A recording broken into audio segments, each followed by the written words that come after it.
Hola, mi nombre es Gonzalo Medina Arellano y soy profesor del Departamento de Matemáticas de la Universidad Nacional de Colombia. Hoy vamos a continuar con nuestro estudio del cálculo proposicional y en esta sesión vamos a introducir una serie de tautologías que son fundamentales no solo para nuestro curso, sino de hecho para toda la matemática, y son fundamentales porque, como vamos a tener oportunidad de poner en práctica más adelante, estas tautologías rigen la manera de razonar en matemáticas, es decir, son sustento de buena parte del trabajo que uno hace con demostraciones en matemáticas.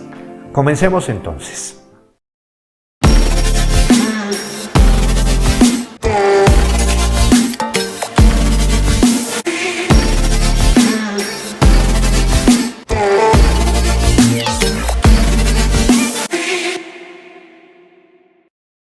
Inicialmente vamos a dar un par de definiciones de dos nociones que son muy útiles, la noción de implicación y la noción de equivalencia entre fórmulas bien formadas.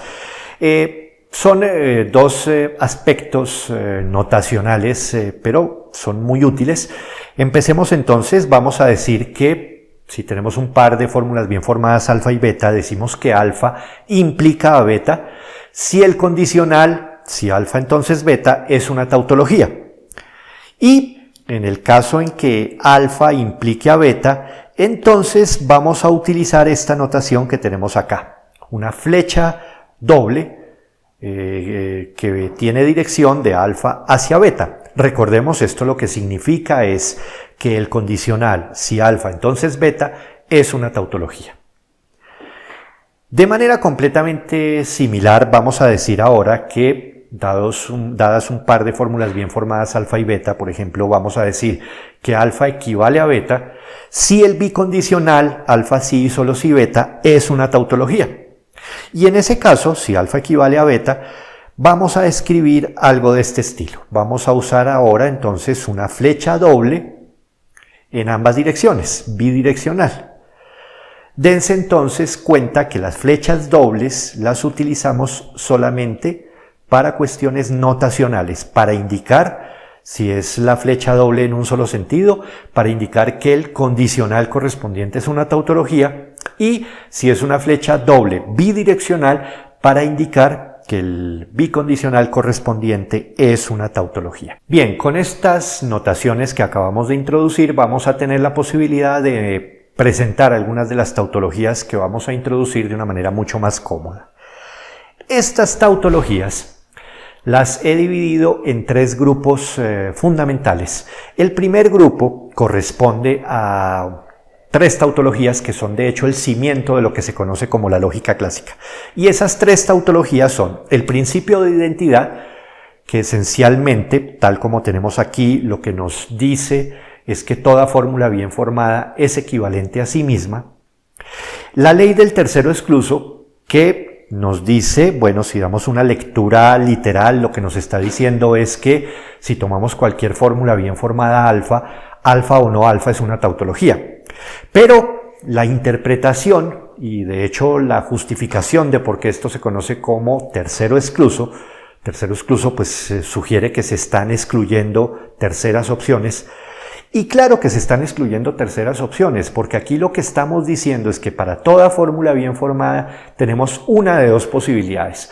O es alfa verdadera o es su negación la que es verdadera y no hay una tercera opción.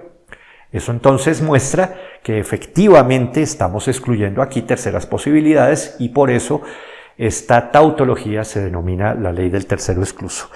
Y la última tautología de este grupo es el principio de no contradicción, y esta tautología lo que nos dice esencialmente es que, bueno, dando una lectura literal, lo que tenemos es que la negación de alfa y no alfa es una tautología para cualquier fórmula bien formada alfa, pero interpretando realmente lo que nos está diciendo esta tautología, lo que tenemos es que no podemos tener simultáneamente, para una fórmula bien formada alfa, no podemos tener simultáneamente que alfa y su negación sean simultáneamente verdaderas. Combinando entonces la ley del tercero excluso con el principio de no contradicción, esencialmente lo que estamos diciendo es que para toda expresión matemática que tenga sentido, se debe cumplir una y solo una de dos posibilidades, o bien que esa expresión sea verdadera o que su negación sea verdadera. Por supuesto, recuerdo, estamos hablando acá de la lógica o del sustento lógico de la matemática clásica. Bien, y ese es entonces nuestro primer grupo de tautologías y quiero que hagamos la verificación de que alguna de ellas efectivamente corresponde a una tautología. Las otras dos verificaciones quedan por favor sugeridas como ejercicio para que ustedes lo realicen. Veamos por ejemplo que el tercio excluso efectivamente corresponde a una tautología. Entonces debemos verificar que si alfa es una fórmula bien formada cualquiera, alfa o no alfa es tautología.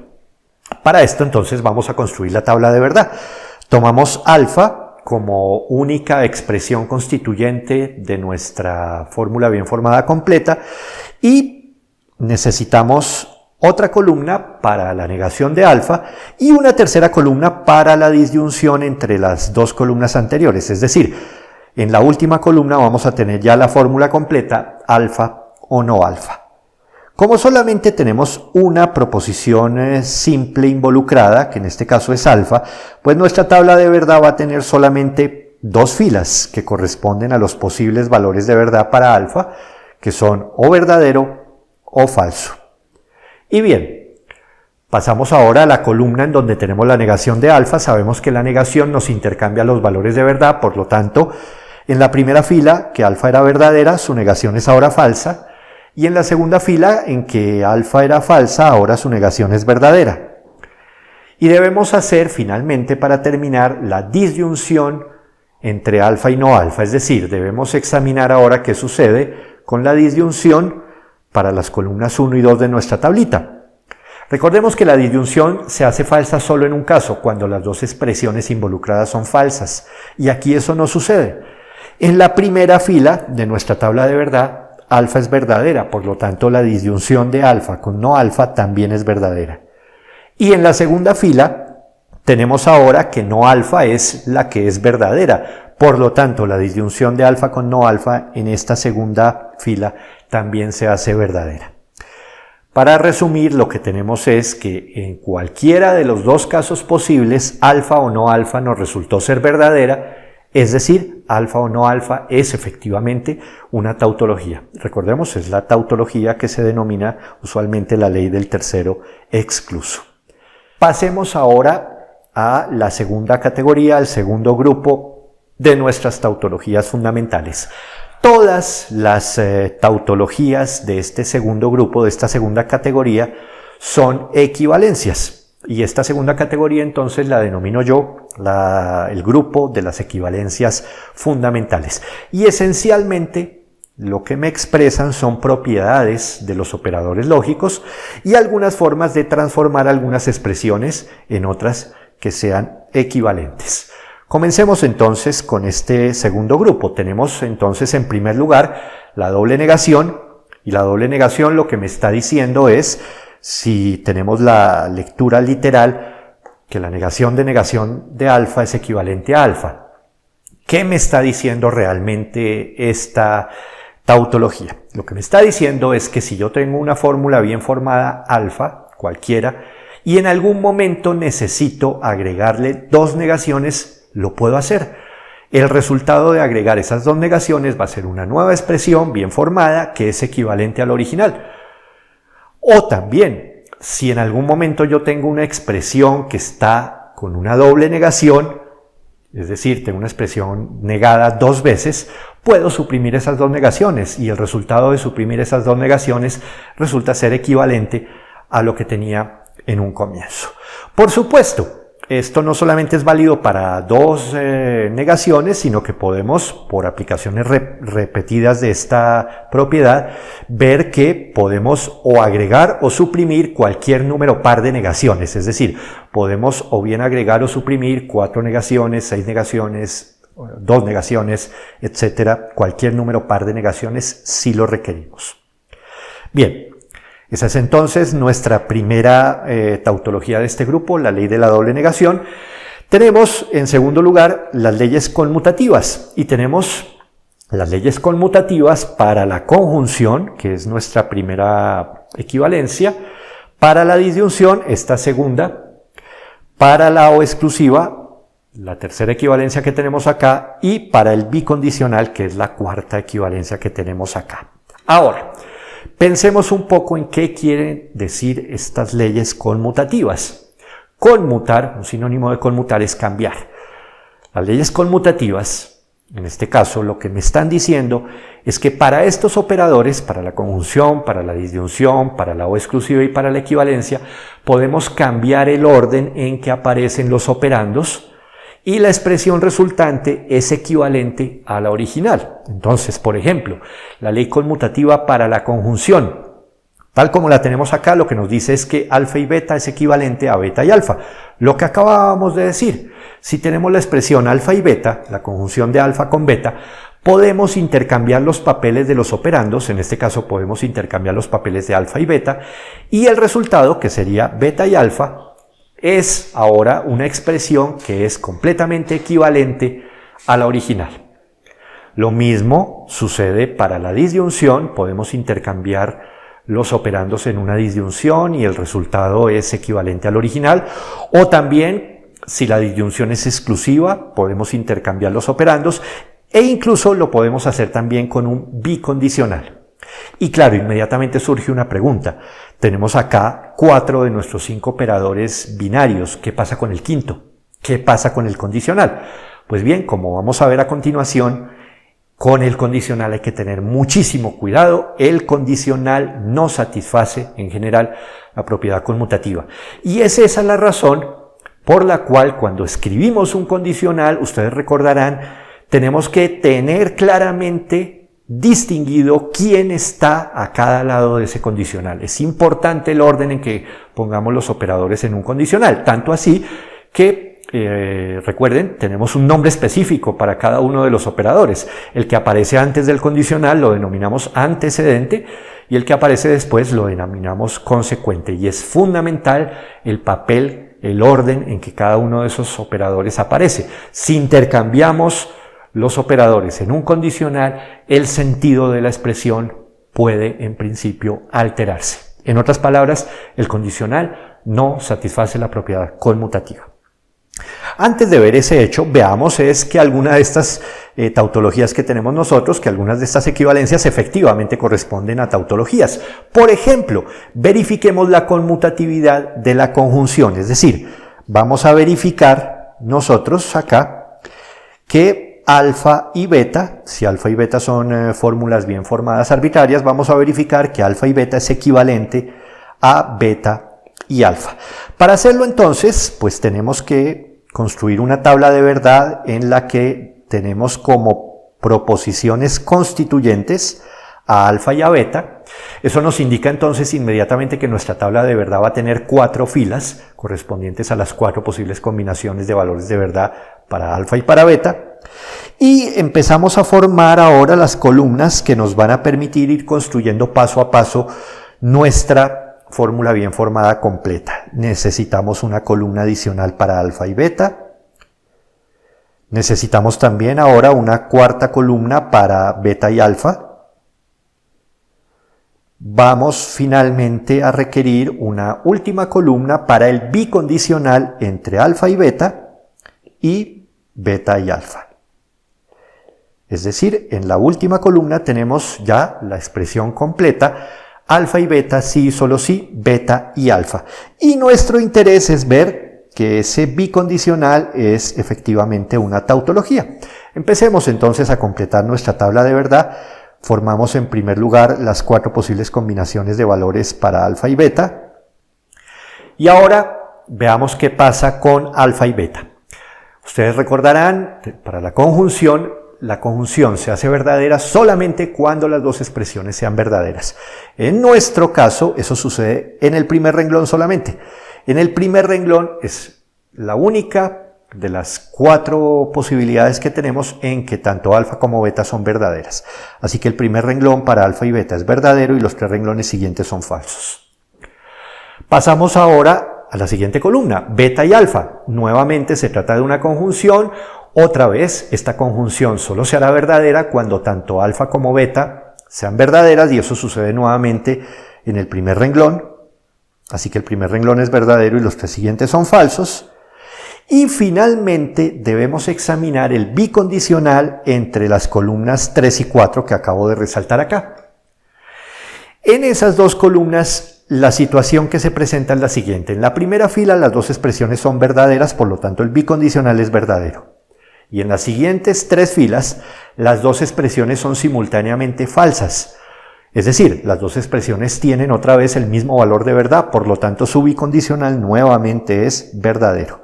Y obtenemos así que nuestro bicondicional nos dio siempre verdadero independientemente de cómo hubieran sido los valores de verdad para alfa y beta. En otras palabras, nuestra fórmula bien formada es una tautología. Y como es un bicondicional, de hecho tenemos la equivalencia entre las expresiones alfa y beta y por otro lado beta y alfa. Vale entonces la propiedad conmutativa para la conjunción. De manera semejante se pueden hacer ahora las verificaciones para la conmutatividad de la disyunción, de la O exclusiva, del bicondicional y también para la ley de la doble negación. Por favor, hagan ustedes las tablas de verdad correspondientes y convénzanse de que efectivamente estamos en presencia de tautologías. Bien, y antes de seguir adelante quiero referirme al caso del condicional. Ya había mencionado yo que con el condicional hay que tener especial atención porque en general no va a ser conmutativo, y esto lo que quiere decir es que el papel del antecedente y del consecuente son fundamentales, no podemos intercambiarlos. Para ver que los condicionales en general no conmutan, vamos a examinar la siguiente tabla de verdad. Vamos a considerar un par de fórmulas bien formadas, arbitrarias, alfa y beta, y vamos a formar los 2 condicionales posibles que tenemos para alfa y para beta, es decir, en la tercera columna de nuestra tabla vamos a poner, por ejemplo, si alfa entonces beta, y en la cuarta columna el otro condicional posible, si beta entonces alfa. Y examinemos qué sucede entonces con esta tabla de verdad. Escribimos primero las 4 posibles combinaciones para los valores de verdad de alfa y beta, y ahora examinemos qué pasa con si alfa entonces beta. Se trata de un condicional y ya sabemos que el condicional solo se hace falso cuando su antecedente sea verdadero y su consecuente sea falso. Aquí el antecedente es alfa, el consecuente es beta, y solo hay un caso en que tenemos antecedente verdadero y consecuente falso, el que acabo de señalar acá. En el segundo renglón, el antecedente alfa es verdadero, el consecuente beta es falso, y es el único renglón en el que esa situación se presenta. Por lo tanto, para nuestro condicional, si alfa entonces beta, tendremos que solo en el segundo renglón ese condicional es falso, y en los otros 3 renglones el condicional es verdadero. Bien, examinemos ahora qué pasa con el otro condicional. Ahora, si beta, entonces alfa. Por tratarse nuevamente de un condicional, debemos prestar especial atención al caso en que el antecedente sea verdadero y el consecuente sea falso, porque solo en esa situación este condicional se hará falso. El antecedente es ahora beta, el consecuente es alfa, y solo hay un caso, este que estoy señalando, en donde el antecedente, que es beta, es verdadero y el consecuente, que es alfa, es falso. Por lo tanto, solo en este caso, que corresponde al tercer renglón, el condicional si beta, entonces alfa será falso, y en los otros 3 casos ahora tendremos que ese condicional es verdadero. Bueno, ya completamos nuestra tabla de verdad para los 2 condicionales y examinemos qué está pasando en las últimas 2 columnas. Si el condicional fuera conmutativo, deberíamos tener entonces una equivalencia entre si alfa entonces beta y si beta entonces alfa. Es decir, estas 2 columnas, la columna correspondiente a si alfa entonces beta y la columna correspondiente a si beta entonces alfa, deberían tener los mismos valores de verdad renglón a renglón, y nos damos cuenta de que eso no sucede. Aquí, por ejemplo, en el segundo renglón, uno de los condicionales es falso, mientras que el otro es verdadero, así que esos dos condicionales no pueden ser equivalentes. Y también vemos que en el tercer renglón, uno de ellos de manera semejante es verdadero y el otro es falso. Así que esos dos condicionales, en principio, no resultan ser equivalentes, puesto que no siempre tienen los mismos valores de verdad. En otras palabras, como ya lo habíamos mencionado, el condicional no satisface la propiedad conmutativa. Voy a escribir ese resultado entonces. En general, si alfa entonces beta no es equivalente a tener si beta entonces alfa. Bien. Continuando con nuestro listado, tenemos la asociatividad para la conjunción, la disyunción y la O exclusiva. Quiero advertir que el bicondicional también satisface la propiedad asociativa, aunque no la haya escrito yo acá en nuestro listado, pero también es válida, y los invito a que ustedes planteen la expresión correspondiente y a que hagan la verificación de que efectivamente corresponde también a una tautología. ¿Cuál es el papel de la asociatividad? La asociatividad lo que nos permite hacer es extender el papel de estos operadores de solamente dos operandos a un número cualquiera finito de operandos. ¿Y por qué? Porque lo que me está diciendo es que cuando queramos operar, por ejemplo, con una conjunción, 3 o más operandos, lo podemos ir haciendo, claro, como son operadores binarios, agrupando de a 2. Y la forma en que agrupemos esos operandos no interviene, no importa. No importa cómo agrupemos los operandos, el resultado va a ser siempre equivalente. De manera ya precisa, por ejemplo, para el caso de la conjunción, lo que tenemos es que, dadas tres fórmulas bien formadas, alfa, beta, gamma, estos van a ser nuestros tres operandos aquí para la conjunción. Si queremos unirlos con conjunciones, entonces podemos, claro, como la conjunción es operador binario, ir agrupando por pares. Entonces una primera posibilidad es, primero opero alfa con beta y formo la conjunción de alfa y beta. Y luego hago la conjunción entre esa nueva fórmula bien formada y gamma, que corresponde precisamente a haber realizado esta operación. Hago alfa y beta, hago esta primera agrupación y luego opero con gamma. Otra manera de haber realizado esta conjunción entre alfa, beta y gamma, manteniendo el orden relativo de alfa, beta y gamma, es primero haber hecho la conjunción de beta con gamma y luego formar la conjunción entre alfa y esta otra fórmula, que corresponde ahora a haber realizado la agrupación de esta otra manera. Pues bien, la ley asociativa lo que me está diciendo es que esas dos formas de haber agrupado los operandos son equivalentes, me producen una expresión o dos expresiones realmente que tienen el mismo significado. El significado no cambia y eso es lo importante.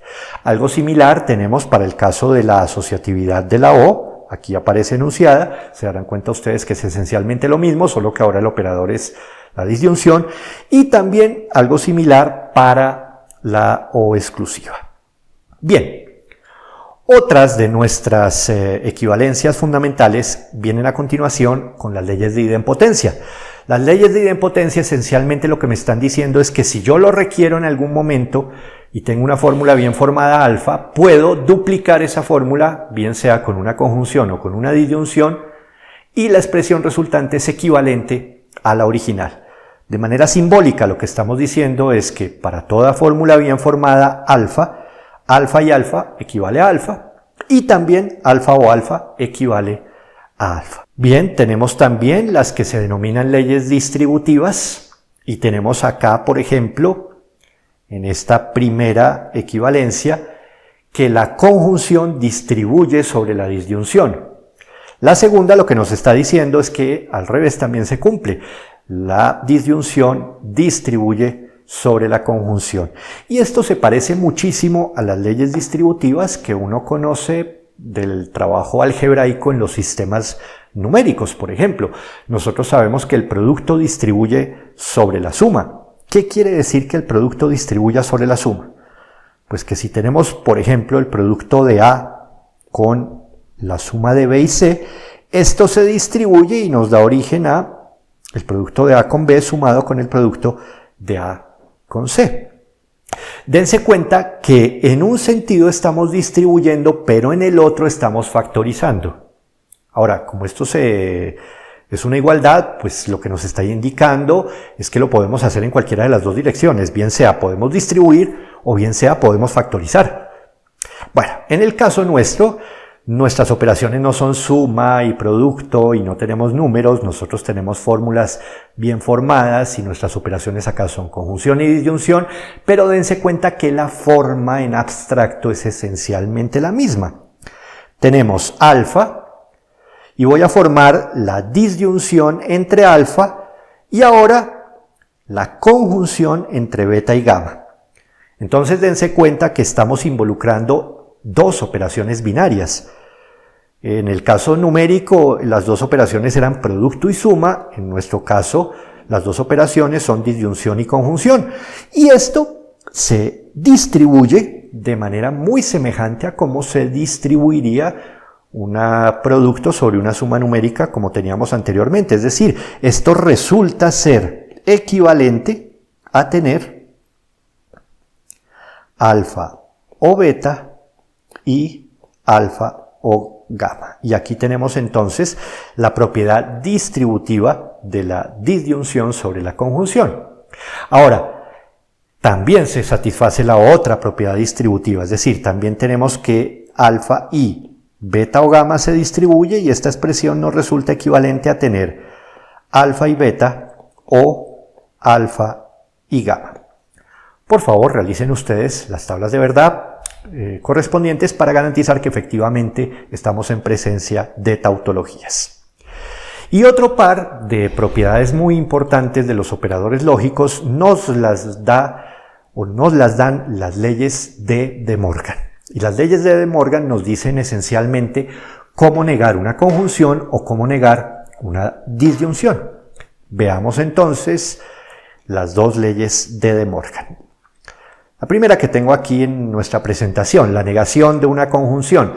La negación de alfa y beta es equivalente entonces a la negación de alfa o la negación de beta.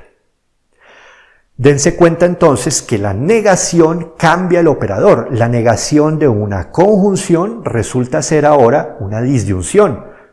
¿Y qué le pasa a los operandos? Los operandos quedan negados. Entonces, la negación de la conjunción de alfa con beta es ahora la disyunción entre la negación de alfa y la negación de beta. Y algo semejante sucede para el caso de la segunda ley de De Morgan que tenemos acá. La negación de alfa o beta es equivalente a la negación de alfa y la negación de beta. Es decir, si negamos una disyunción, eso nos resulta equivalente ahora a una conjunción en la que aparecen las negaciones de los operandos originales. Entonces es muy sencillo recordar cómo es que actúan estas leyes de De Morgan. Si negamos una conjunción, vamos a obtener ahora una disyunción y los operandos quedan negados también. O si negamos una disyunción, vamos a obtener una conjunción y los operandos también quedan negados. Y quiero que hagamos aquí explícitamente la verificación de que alguna de estas dos leyes de De Morgan es efectivamente una tautología.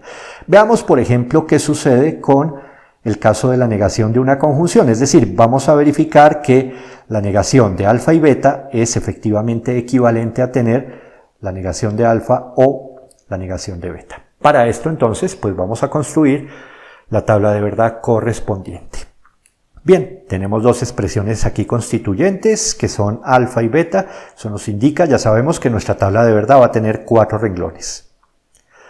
Y empezamos a formar nuestra expresión completa. Entonces necesitamos una columna para alfa y beta, una nueva columna también para la negación de alfa y beta. También requerimos una nueva columna para la negación de alfa y otra para la negación de beta.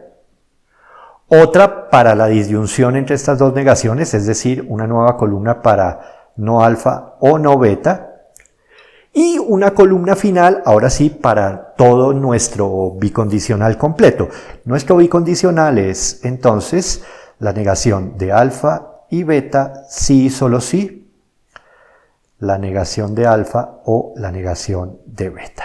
Bien, ya tenemos todas las columnas necesarias en nuestra tabla de verdad y empecemos entonces, ahora sí, a poner los valores de verdad correspondientes. Como solamente tenemos dos expresiones constitutivas aquí que son alfa y beta, pues sabemos que tenemos 4 posibles combinaciones para esos valores de verdad y eso corresponde entonces a 2 verdaderas, 2 falsas para alfa y verdadera falsa para beta. Pasamos ahora a la columna para la conjunción de alfa con beta. Como es una conjunción, solamente será verdadera cuando tanto alfa como beta lo sean, y eso solamente sucede en el primer renglón, por lo tanto alfa y beta solo en el primer renglón es verdadera, en los otros 3 renglones es falsa. Negamos la columna que acabamos de obtener, entonces intercambiamos los valores de verdad, así que ahora el primer renglón es el único falso, los 3 siguientes son verdaderos. Bien, ahora negamos alfa. Entonces, en los 2 primeros renglones alfa era verdadera, ahora nos queda falsa. En los siguientes 2 renglones alfa era falsa, ahora nos queda verdadera. Hacemos algo semejante para beta, negamos beta. Beta era renglón a renglón, verdadera, falsa, verdadera, falsa. Al negar invertimos esos valores y nos queda ahora falso, verdadero, falso, verdadero. Y debemos efectuar ahora la disyunción entre estas 2 columnas que acabamos de formar. Voy a señalar esas 2 columnas. Debemos hacer la disyunción entre estas 2 columnas.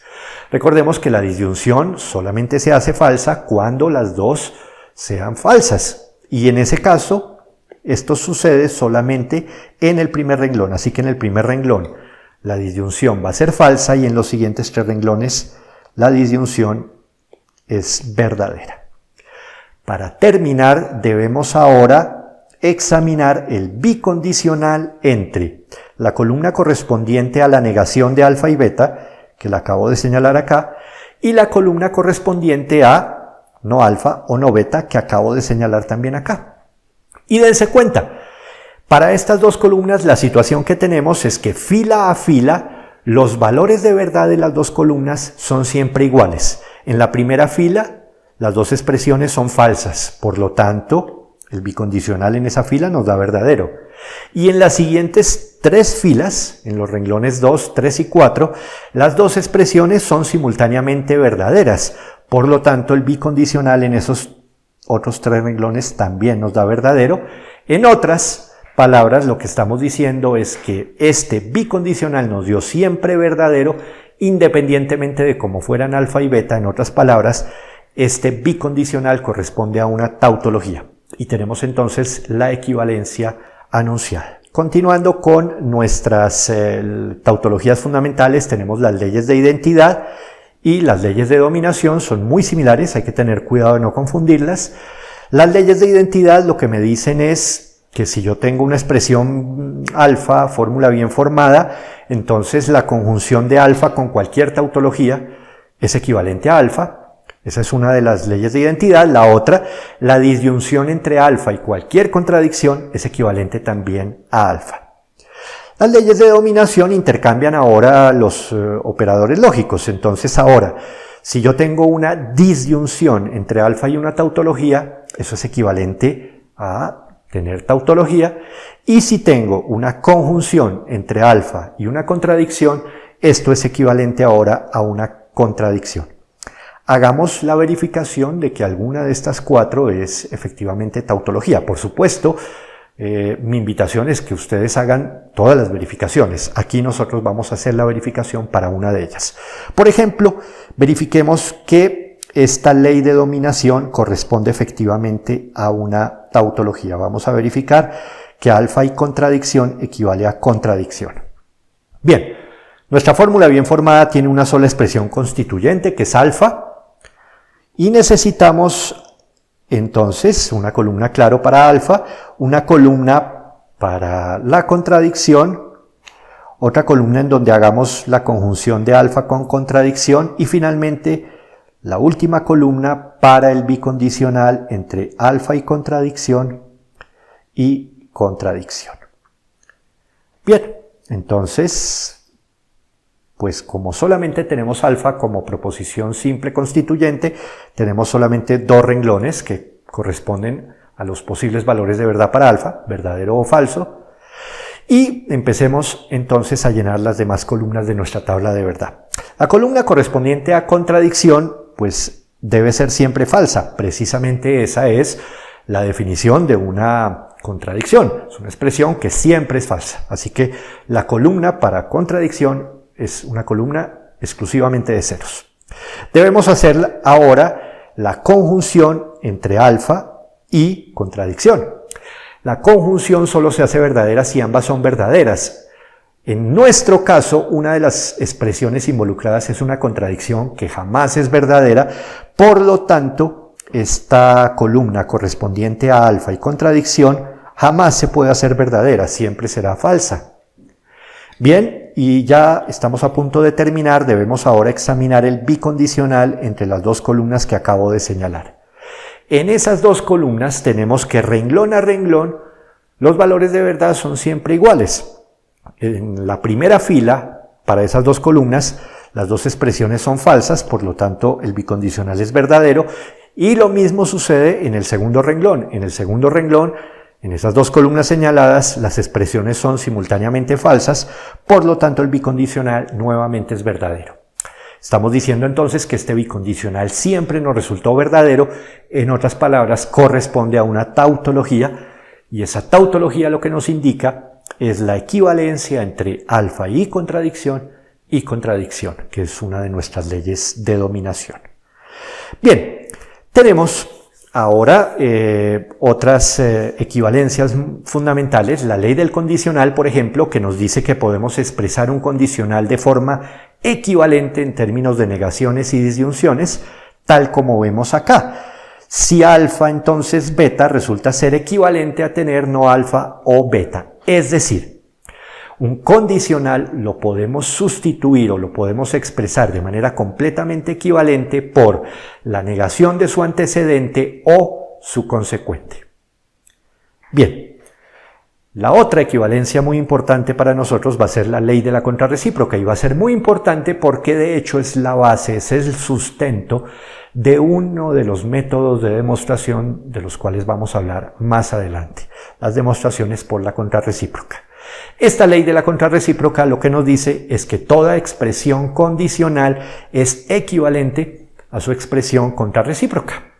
De manera simbólica, lo que tenemos es que el condicional si alfa, entonces beta, resulta ser equivalente y tiene exactamente el mismo significado que el condicional si no beta, entonces no alfa, que es el condicional contrarrecíproco del original. Entonces, mucho cuidado. Una expresión condicional es equivalente a su expresión condicional contrarrecíproca. Ya vimos que a la recíproca no, a la contrarrecíproca sí. Bien, y la otra ley aquí muy importante, que de hecho ya sospechábamos que debía ser cierta, incluso desde la simbología misma, es la que nos establece una equivalencia entre un bicondicional y los dos condicionales asociados. Es decir, si tenemos el bicondicional alfa sí y solo sí beta, tal como aparece acá en nuestra expresión, ese bicondicional resulta ser equivalente a los dos condicionales, si alfa entonces beta y si beta entonces alfa, que de paso explica por qué una de las posibles lecturas para un bicondicional. Ustedes recordarán que el bicondicional alfa sí, solo sí beta puede leerse también diciendo que alfa es condición suficiente y necesaria para beta.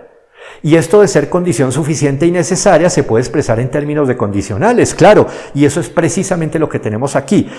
Alfa es condición suficiente y necesaria para beta porque, en últimas, alfa sí, solo sí beta se puede escribir como si alfa entonces beta, que corresponde a que alfa sea condición suficiente para beta, y si beta entonces alfa, que corresponde a que alfa sea condición ahora necesaria para beta. Bien. Tenemos también acá otras últimas dos que pongo porque son de alguna manera importantes, pero se deducen de las equivalencias anteriores.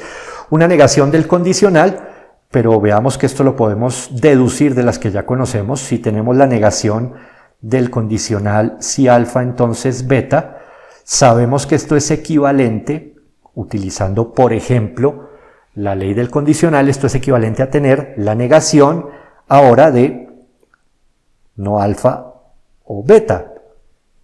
Y usamos ahora una de las leyes de De Morgan y nos resulta que esta expresión es equivalente a tener ahora la negación de alfa y la negación de beta.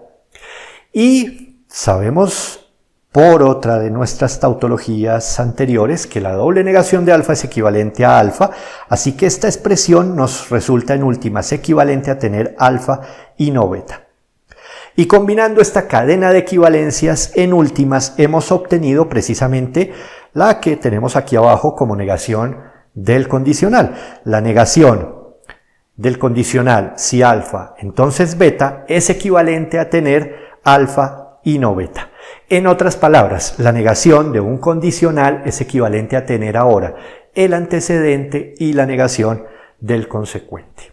Bien, y nuestra última equivalencia fundamental, también ya habíamos visto que debíamos tenerla, es el hecho de que la negación de una equivalencia, la negación de un bicondicional corresponde precisamente a una disyunción exclusiva. Y esto es así, lo sospechábamos desde que presentamos las tablas de verdad para estos operadores, para el bicondicional y para la O exclusiva.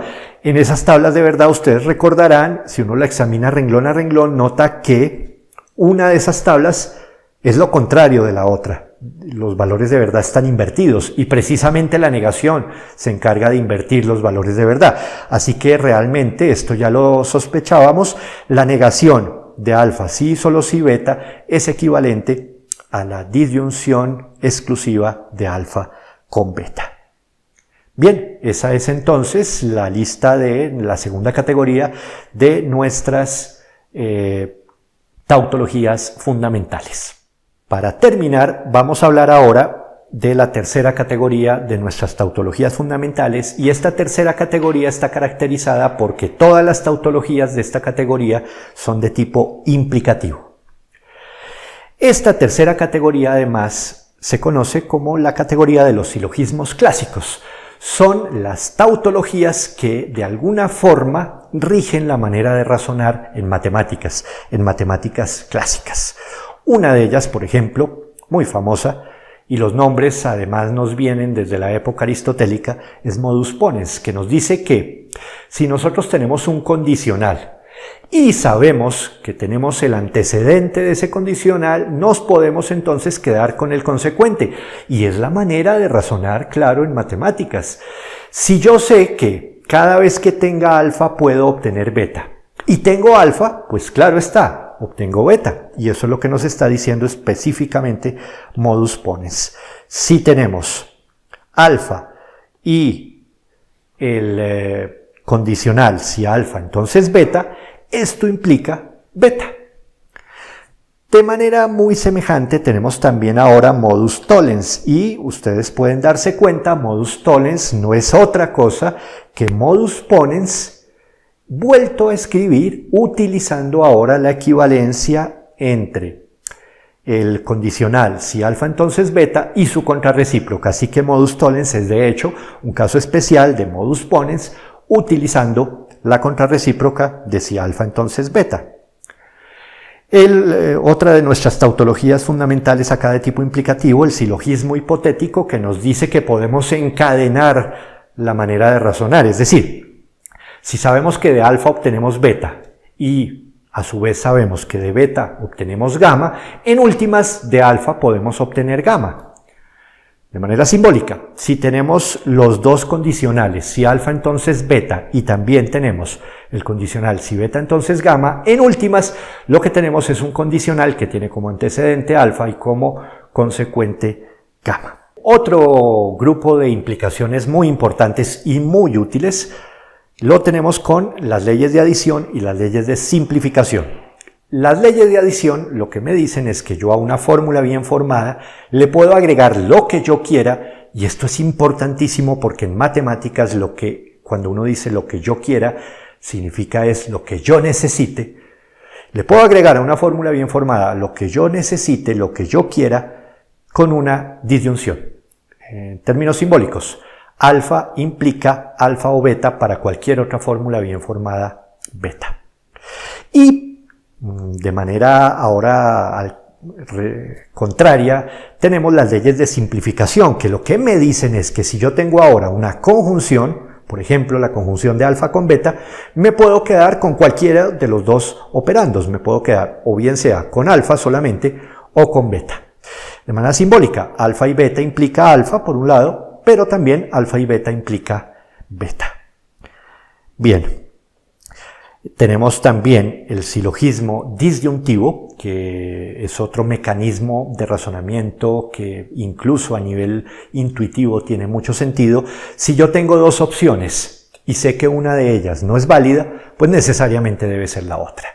En términos simbólicos, si tenemos la disyunción entre alfa y beta, es decir, tenemos alfa o beta, una disyunción, y yo sé que no tengo alfa, tenemos así entonces alfa o beta, y yo sé que no tengo alfa, pues debo tener beta, que es precisamente el primer renglón que tenemos acá en nuestro silogismo disyuntivo. O también, si yo tengo alfa o beta y sé que no es beta, pues debe ser entonces la otra opción, la otra disyuntiva, debo tener entonces alfa. Y para terminar, tenemos bicondicional condicional, que no es otra cosa que combinar expresiones que ya conocemos. Yo sé que el bicondicional alfa sí, solo sí, beta es equivalente a los dos condicionales involucrados, si alfa entonces beta y si beta entonces alfa. Y por simplificación puedo quedarme con implicaciones con cualquiera de esos dos. Es decir, a partir del bicondicional alfa sí, solo sí, beta, puedo quedarme con implicación con si alfa entonces beta, o también puedo quedarme con si beta entonces alfa. Hemos terminado entonces nuestro estudio de las tautologías fundamentales divididas en tres grandes grupos. Por un lado, las tres tautologías que son el fundamento de la lógica clásica y en últimas de la matemática clásica. Por otro lado, un grupo de tautologías que nos muestran propiedades de los operadores lógicos y que son todas de tipo equivalencia, es decir, por detrás tienen bicondicionales. Y el último grupo que nos muestran tautologías de tipo implicativo, es decir, que tienen por debajo condicionales y que de hecho corresponden a las maneras usuales de razonar en matemáticas clásicas. Estas tautologías, como les digo, van a ser para nosotros importantísimas porque nos van a servir cuando empecemos a hacer demostraciones a partir del segundo capítulo de nuestro curso. Como siempre, entonces, los invito a que realicen los ejercicios correspondientes a esta sesión y los invito a una próxima oportunidad. Universidad Nacional de Colombia, proyecto cultural, científico y colectivo de nación.